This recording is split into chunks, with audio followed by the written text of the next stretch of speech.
It's like a gated community on steroids. The bread breakers have come to share their products and then put up walls where at the top of the walls there are massive, nasty shards of glass set into concrete. Hello! Welcome to Why Are We Talking About Rabbits Again? That's this podcast. Brought to you by First Things Foundation. My name's John Heers. What we do is try to figure out what the heck is going on. Culture is collapsing. Now, that could be a good thing. What we try to figure out is are you aware of how it's changing? And shall we take a look at how the old world illumines the new world, the one we live in? And maybe we can take some lessons in this period of deep change. And that's WAWTAR. Why are we talking about rabbits? Because we're going to go a little deep using history, philosophy, theology, and other hopefully light ideas because we want to talk heavy things lightly. This is, what's a company anyway? So, piece 2 from Greenville on a pleasant Monday morning. Greenville, South Carolina. I really want to talk about companies. And I'm talking about, not really about companies in COVID. Who cares about COVID? Just let's not talk about it. I just want to talk about companies and what we find when we're looking at it from an old world perspective.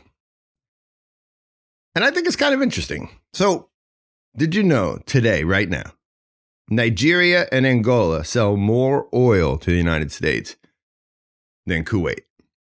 That's fact. You can look it up. I did.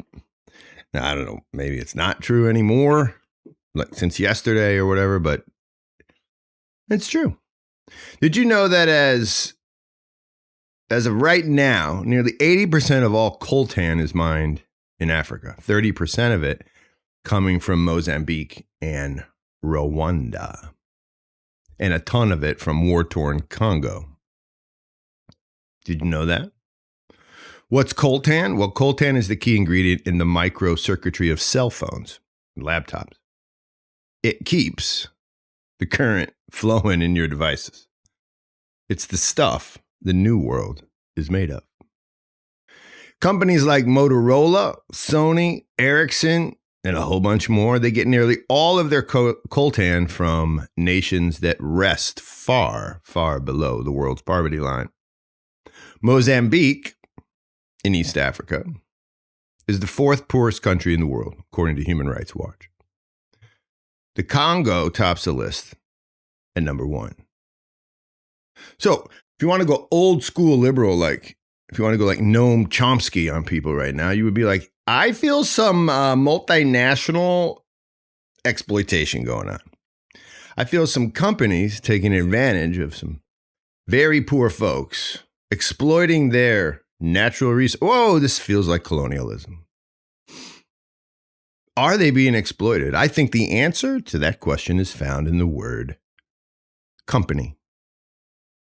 So the word company comes from the Latin word cum panis. Cum panis.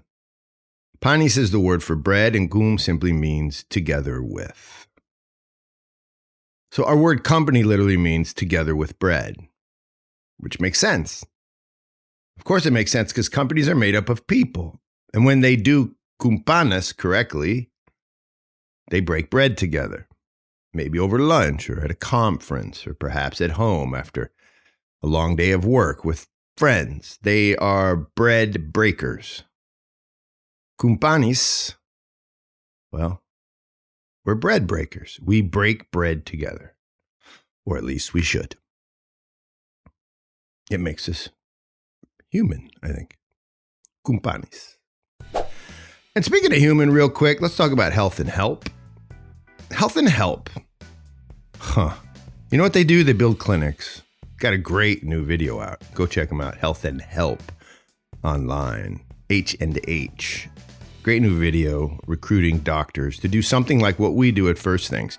So what they do is serve every nationality, faith, and sexual orientation by offering medical treatment to the most vulnerable among us. Right? Health and Help patients receive the necessary medical treatment regardless of their ability to pay for it. They're all over the place in Central America. They're trying anyway. And we are going to get together on December 4th with them. That's this December 4th. Put it on your calendar, clear your calendars. December 4th, a concert sponsored by First Things Foundation in conjunction with Health and Help. We are putting on a really cool concert.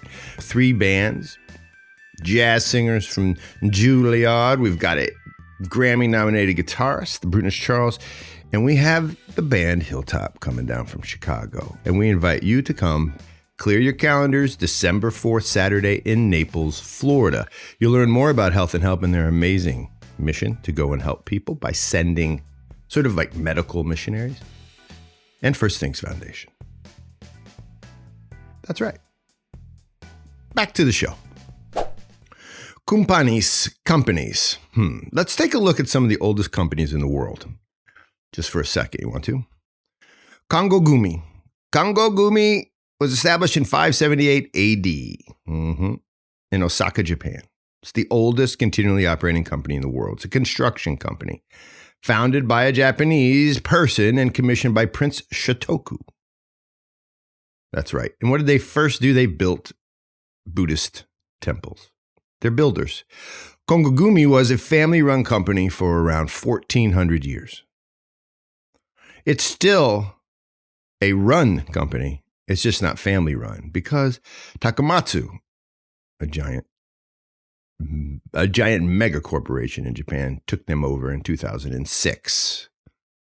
Before that merger, Kongo Gumi employed over 100 individuals and had an annual budget of about $70 million. It's bigger today. Kongo Gumi, the oldest company in the world. Second oldest, also in Japan. Bet you didn't know that. Nishiyama Kelunkan is a hot spring hotel in Hayakawa, Japan. Founded in 705 AD. Oh, going back. It's recognized by Guinness as the single oldest hotel in the world. And guess what? Family run. And has been since 705 AD. What about the oldest business in Europe? Well, the 4th oldest company in the world and the oldest company in all of Europe is the Staffelhof. That's a small, well, not so small, winery in Krov in the Rhineland region of Germany. What about this winery? Well, guess what? It was started by monks in 862 AD. Monks got a big plot of land donated to them by the Carolingian royalty at the time. The Carolingians who donated it loved to go to that monastery. They did not want to see it ever fail, so they donated this land and went there on prayer retreats. These monks held that winery for over 1,000 years until in 1804, Bonaparte and his Napoleonic codes made it impossible for monks to own land, as they always had, which led to the sale of the winery to a guy named Peter Schneiders. Mr. Schneiders has now held that company in his own family ever since. 3 really old companies. What are you guys seeing there with these 3 companies? And by the way, I can name a lot more, and they have similar characteristics, similar attributes. Can you feel the family mojo going on there? Can you see that there's like a familial root to each of these? And that root is nourishing these bread breakers. There's a very local familial notion. And in that local familiar notion, there is a ton of honor built into that. In other words, these companies are operating as much out of product management, sale, and profit as they are out of honor. And, well, they're really old. But notice what happened in each case. The family started losing out to a modern day concept of expansion. It almost feels like bread breakers start in the New World, in the post-Enlightenment age, to lose out to bread takers. So what happens when a company, a collection of bread breakers, starts to expand and grow? What happens when the nature of New World business demands, things like expansion, competition from markets, What happens when that becomes the dominant hope for a business? Well, these stories tell us that the family vibe starts to take a hit. The Congo Gumi family gets eaten up around 2006 by an international conglomerate, Takamatsu. The monks making wine get jettisoned after more than 1,000 years because, well, Mr. Light Man Extraordinaire, Napoleon, he rewrites laws and cuts out religious ownership of certain types of businesses. You can feel the old world breaking bread, kumpanis mojo shifting.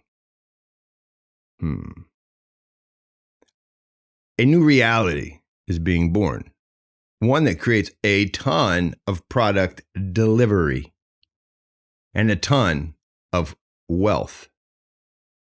But you can feel there's a dilemma that these international, multinational companies, that they start to face once they've gone deeply into other cultures and once they begin to expand in a way.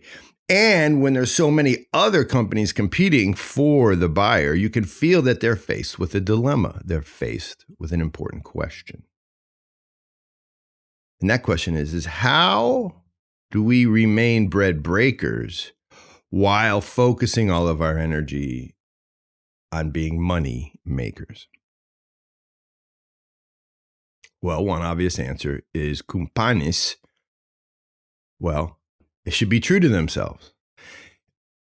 I think it seems obvious that one way to answer this question is break bread, share tables, share life and relationships with those in the communities where you sell your product. Slow down. Right?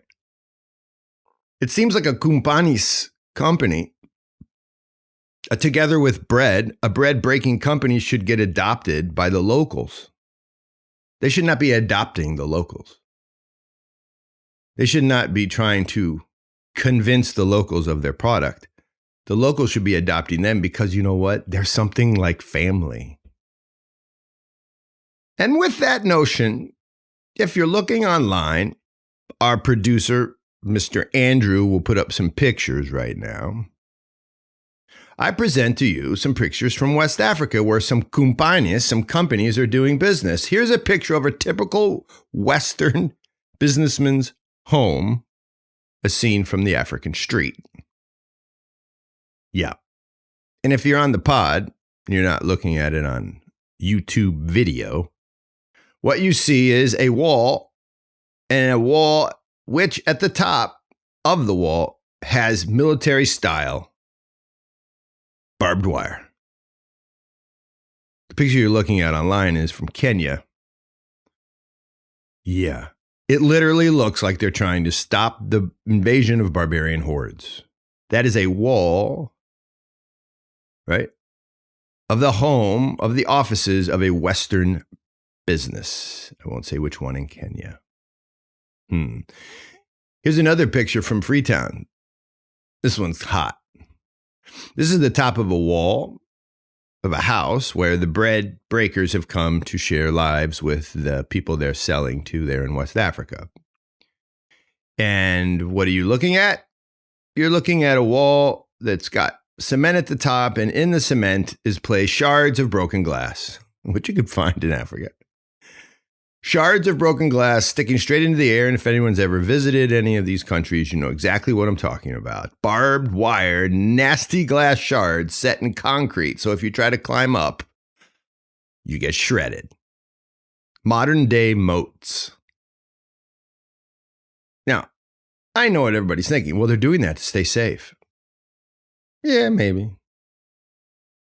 I mean, we got guys at First Things that live in mud huts in the same neighborhoods. Yeah. Just chilling. I mean, it's like a community. It's like a gated community on steroids. The bread breakers have come to share their products and then put up walls where at the top of the walls there are massive, nasty shards of glass set into concrete. So if you try to visit or crawl the wall, well, or you got to go through the gate where there's 2 armed guards. I mean, look, I don't know what to tell you here. But these bread breakers, yeah, not a lot of kumpanis going on here. Yeah. No, the truth of the matter is we light people love to be part of the whole emerging market thing so long as we don't have to break bread with less than emerging neighborhoods. It's not that the business going there is the problem, although it could be. Just extracting coltan. That might not be a great business model, but I don't really think the company's business itself is the problem. It's the way we do business. Many massive international companies aren't actually companies anymore. They're no longer bread breakers. They've become bread takers. But if you think about it, that's the new idea of what a company is. It's the new world notion. It's about winning markets. The old world couldn't have winners because a winning family business that wasn't already royalty was a family in danger of losing their heads. A winning family, say that one that cornered the market and then that went and set up shop with shards of glass at the top of their moated walls. A winning family like that, they were very successful until places like Qing, China, circa 200 BC, where they would have all been summoned by the king, and then he would have said, hey, I have some cool business ideas, but let's start first with this sword that takes your head off, because that's what happened. Called in all of his merchants, told them he was going to give them a raise, and then chopped their heads off. You can see this, okay, all over the place in the old world. Merchants were always on the lowest ladder of the social hierarchy in the old world. They were the worst class of people. This was also the case in Europe. Mark Cartwright, a Byzantine scholar, tells us that traders, merchants in Byzantium, they may have gotten extremely rich at times, but they were held in low esteem by the society at large. And then he adds, Byzantine icons frequently portray these professions, merchants, as being tormented in hell for their dishonesty. So even where there were merchants, they were held at the bottom of the social ladder. Ouch. Check out how Dante writes regarding the new merchant class in the 14th century Italy. Let's just say the Florentine traders end up with shiny money bags around their necks, and it's not because they're being given a medal. Think weighed down in hell. Okay. Yeah, merchants. There's always been merchants, but they are not held in high esteem in the old world. And really across the board, you see that the old world treats their merchant class with very little love and respect. Where they operate as minions and not as free men and women. They are amoral, and that is why they're at the bottom. You see it again and again from China to Europe. It's very much true in the Caucasus. The trader isn't a problem. It's just that he isn't. And by being isn't here, what I mean is he is amoral. He's not immoral. He or she is amoral because they are fundamentally practical. They care only about the practical. And so for most of us today, in our utilitarian, practical, modern new world, that's good. To be practical is the point. Oh, come on, man, just be practical. See this for what it is, a way to get what you need. That very thought process is dangerous in the old world because it lacks a center. It lacks a principle. And when you don't have a principle, you don't have anything to die for. And in the old world, that's the whole point. The whole point is a really clear recognition that death is awaiting. Therefore, make sure you die with honor. And a merchant has no principle. The goal is to move product and create profit. At least that's the way it was understood in the old world. Companies, is the new world answer to the old world oppression of the merchant class. Isn't that interesting? The modern company, the freedom of the individual to do whatever they want to make as much money, is the new world answer to the oppression of the merchant class in the old world. We will be good for society is what the new world merchants tell us, including Ben Franklin. Go read him. We are bread breakers. We are not just bread takers. That is the new mantra in the new world, is we'll show you we can be good for society. And many people can argue, new worlders can argue, companies have done a great thing.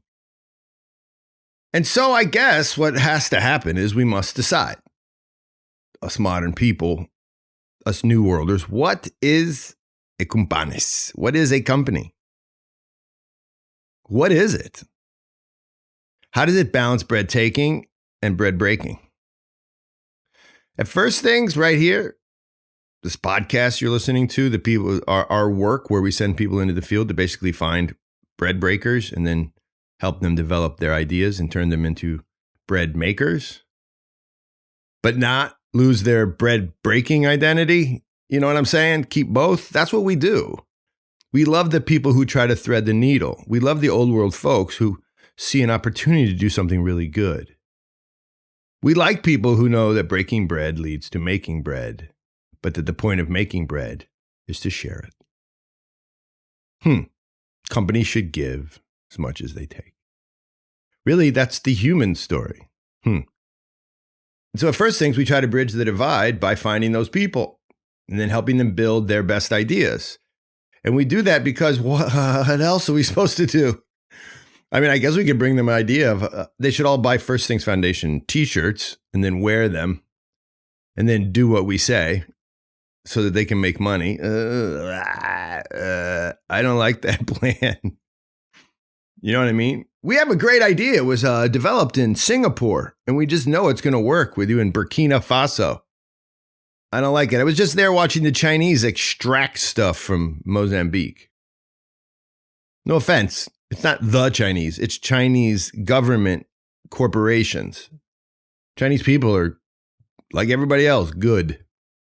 Chinese government corporations have decided to extract things in the colonial model. Now, some people are getting bread, for sure. There's some crumbs, but mostly, yeah.